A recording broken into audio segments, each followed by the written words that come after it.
అందరికీ నమస్కారం అండి. నేను మీ సుజాత బీవీని. సాయి సుజాత బీవీ ఛానల్కి స్వాగతం. ఈరోజు నేను మీకు ఒక స్పెషల్ పెళ్ళిళ్ళలో చేసే ఒక రైస్ ఐటెం చేసి చూపించాలి అనుకుంటున్నాను.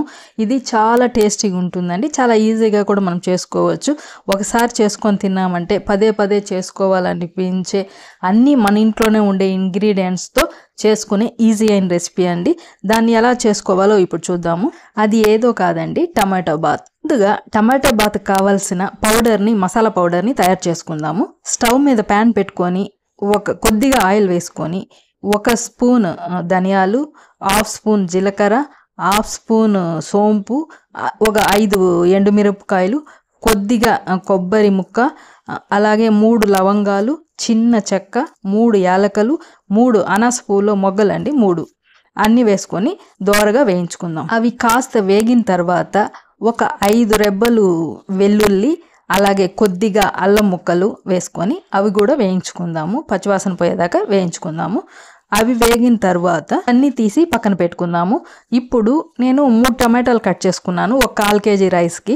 అందులో 1 టమాటా అంతా తీసి పక్కన పెట్టి మిగిలిన 2 టమాటాలు అంతా అదే ప్యాన్లో వేసుకొని వేయించుకుందాం. ఇప్పుడు అవన్నీ తీసి చల్లారనిద్దాము. ముందుగా ఇప్పుడు స్టవ్ మీద కుక్కర్ పెట్టుకొని అందులో ఆయిల్ 1 టేబుల్ స్పూన్ వేసుకొని ఆనియన్, పచ్చిమిర్చి, బిర్యానీ ఆకు, అలాగే కొద్దిగా జీడిపప్పు అండి. మీకు ఎన్ని కావాలో అంత వేసుకోవచ్చు. నేను కొద్దిగా వేసుకున్నాను, మీకు ఎంత కావాలో అంత వేసుకోండి. అవన్నీ వేగిన తర్వాత కరివేపాకు వేసుకొని అది కూడా వేయించుకోవాలి. అది కాస్త వేగిన తర్వాత బఠానీలు, నైట్ నానబెట్టుకున్న బఠానీలైనా కావచ్చు, లేకపోతే ఫ్రెష్గా ఇప్పుడు దొరికేవైనా పచ్చి బఠానీలైనా కావచ్చు. అవి వేసుకొని అందులో 1/4 స్పూన్ పసుపు వేసుకొని అన్నీ ఒకసారి వేయించుకోవాలి. అవన్నీ వేగిన తర్వాత నేను ఇందాక చెప్పాను కదండి, 3 టమాటాలు కట్ చేసుకోవాలి. అందులో 1 టమాటాని ఇందులో వేసుకోవాలని. ఇప్పుడు 1 టమాటాని ఈ తిరగవాతలో వేసుకుంటాము.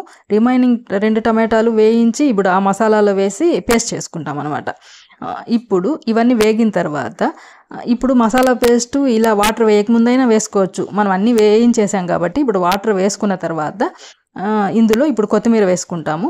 అదంతా ఒకసారి కలుపుకుందాము. తర్వాత మొత్తం ఈ రైస్కి సరిపడా సాల్ట్ వేసుకుంటాము. ఒకసారి టేస్ట్ చూస్తాము, సాల్ట్ సరిపోయిందా లేదా అని. ఉప్పగుంటే సరిపోతుంది. ఇప్పుడు మనం వేయించుకున్నాం కదా, అవన్నీ పౌడర్ చేసుకొని ఈ టమాటాలు కూడా వేయించుకున్నాం కదా, అది వేసుకొని మెత్తటి పేస్ట్ చేసుకుంటాము. దాన్ని ఇప్పుడు ఆ కుక్కర్లో వేసుకోవాలి. ఇవన్నీ వేయించుకున్న పేస్టే కాబట్టి మనకేం పచ్చివాసన అట్లేం ఉండదండి. వాటర్లో అయినా వేసుకోవచ్చు. నేను ముందే చెప్పినట్లు వాటర్ వేయకముందు అయినా వేసుకొని ఒకసారి అట్లా కలబెట్టి వాటర్ వేసుకోవచ్చు. అది మీ ఇష్టము. ఇప్పుడు అది బాగా ఉడకనిద్దాము. ఇప్పుడు అందులో ఉప్పు, కారం అన్నీ వేసేసాము. బాగా వాటర్ ఉడికాక ఇప్పుడు మనము 1 గ్లాస్ బియ్యం కడుక్కొని, నేను మసూరా రైసే వేసానండి. మీకు కావాలంటే బాస్మతి రైస్ కూడా వేసుకోవచ్చు. మసూరా రైస్ చాలా టేస్టీగా ఉంటుంది. ఆ కడుక్కొని పెట్టుకున్న రైస్ అందులో వేసుకొని ఒకసారి బాగా కలయదిప్పాలి. ఒకసారి టేస్ట్ చూసుకోండి, ఉప్పు అంతే. అన్నీ సరిపోతే కుక్కర్ మూత పెట్టి ఒక 2 విజిల్ రానిద్దామండి. ఎక్కువ రైస్ అయితే 2 విజిల్ సరిపోతుంది. ఇప్పుడు మనము తక్కువ రైసే కాబట్టి 3 విజిల్ పెట్టాను నేను. అంతేనండి. అది 3 విజిల్ వచ్చేదాకా వెయిట్ చేద్దాము.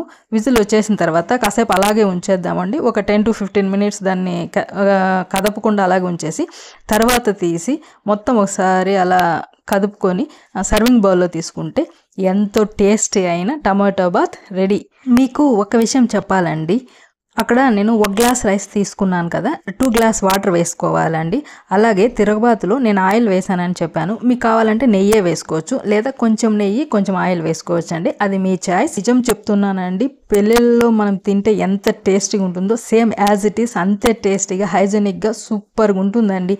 అది మీరు అలాగే తినేసేయచ్చు. రైతాతో కూడా అవసరం లేదు. మీకు కావాలంటే రైతాతో కూడా సర్వ్ చేసుకోవచ్చు. అంతేనండి, సూపర్ టేస్టీ అయిన టమాటో బాత్ రెడీ. మీరు చేసుకొని తిని ఆస్వాదిస్తారని ఆశిస్తున్నాను. Thank you so much. ఈ వీడియో కనుక మీకు నచ్చినట్లయితే లైక్ చేయండి, షేర్ చేయండి, సబ్స్క్రైబ్ చేసుకోండి.